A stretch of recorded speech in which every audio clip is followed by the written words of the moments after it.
যিহেতু মোক মাতি আনিছে মই এইখিনি কথা ক'ব লাগিব যে ইয়াতে আগতে কি আছিলে আপুনি এটা যদি ইণ্ডাষ্ট্ৰি কৰিব যায় কিবা এটা যদি উদ্যোগ কৰিব যায় কিবা যদি এটা এণ্টাৰপ্ৰাইজ কৰিব যায় কি হয় আপুনি ভয় খায় এজন অভিভাৱকে ভয় খায় পেৰেণ্টছে ভয় খায় মাক দেউতাকে ভয় খায় যে মোৰ ল'ৰাটোৱে ফেক্টৰী কৰিব যাব মোৰ ছোৱালীটোৱে কিবা দোকান কৰিব যাব তাৰ বিনিময়ত মই ঘৰে মাতি মৰ্গেজ থ'ব লাগিব তাৰ কাৰণে মই এইটো ৰিস্ক ল'ব নোৱাৰো গতিকে মই তাক যাব দিব নোৱাৰো আমি সাধাৰণ মানুহ আমি সাধাৰণ হিচাপে থাকিব লাগে মই কোন আছিলো এজন পানীয়াৰ আমি মোৰ দেউতাই কি কৰিছিলে পানী বেচিছিলে কেনেকে সম্ভৱ হ'ল সেই পানী বেচাৰ পৰা আহি পেলাই এতিয়া ORS বেচি আছো কেনেকে সম্ভৱ হ'ল কোনো বস্তুৱে সম্ভৱ নহয়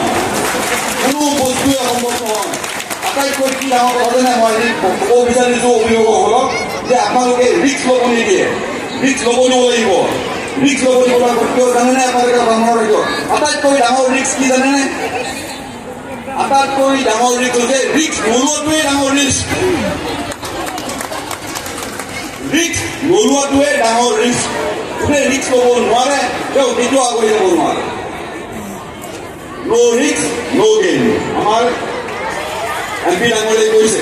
যে নো ৰিস্ক নো গেইন যদি ৰিস্ক নাই তাহলে খেলাও নাই গতিকে আপোনালোকে আহক আগবাঢ়ি আহক যুগ বদলিছে সময় বদলিছে চৰকাৰ বদলিছে মানুহৰ দৃষ্টি বদলিছে মানুহৰ চিন্তা বদলিছে গতিকে আপোনালোকে আহক আৰু এটা কথা সৰু চিন্তা কিয় কৰোঁ আমি অসমীয়া মানুহবিলাকে কিয় কৰোঁ কৰিব দৰকাৰ নাই কাৰণ কিয় সৰু চিন্তা কৰিলেও খৰচা নহয় ডাঙৰ চিন্তা কৰিলেও খৰচা নহয় চবে মিলি আমি ডাঙৰ চিন্তা কৰি দেখোন আমাৰ খৰচাই নহয় চিন্তা কৰিলে খৰচা হয় নেকি নহয় ন সৰু কিয় কৰে ডাঙৰ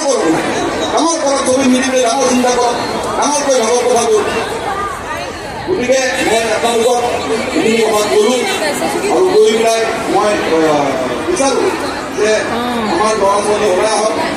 যদি আমাৰ জাতিটো আমি এটা জাতি কেনেকৈ ৰাখিব লাগিব জাতি এটা ৰাখিব গ'লে আমি কৰ্মলৈ পৰিচয় দিব লাগিব কৰ্ম কৰি পেলাই আৰু যদি নিজৰ মেৰুদণ্ডডাল আমি ঠিক নকৰোঁ বেলেগ মানুহ আহি পেলাই আমাৰ মেৰুদণ্ড কিন্তু ভাঙি পেলাব মেৰুদণ্ড চিন্তা কৰিব গ'লে আমি আৰ্থিক দিশত আমি স্বাৱলম্বী হ'ব লাগিব আমি চবে কাম কৰিব লাগিব মেৰুদণ্ডটোৱে হৈছে আমাৰ আৰ্থিক যদি মেৰুদণ্ড ঠিক নাথাকে আমি আৰ্থিক দিশত দুৰ্বল গতিকে মই চবকে অনুৰোধ কৰোঁ আহক চিন্তা চৰ্চা কৰোঁ আমি ডাঙৰকৈ কৰোঁ চবে মিলি পেলাই কৰোঁ আৰু আপোনালোকক সহায় কৰিব কাৰণে আপোনালোকৰ যদি ল'ৰা ছোৱালী কিবা কৰিব বিচাৰে মই এনেকুৱা কথা দিছোঁ মই সাংসদক ৰাতিপুৱাই কৈছোঁ যে আমি আপোনালোকক সহায় কৰিবৰ কাৰণে ওলাই আহিম ধন্যবাদ আৰু এইখিনিতে মই সামৰিছোঁ আৰু অলপ পিছত জুবিন গাৰ্গ আহিব জুবিন গাৰ্গৰ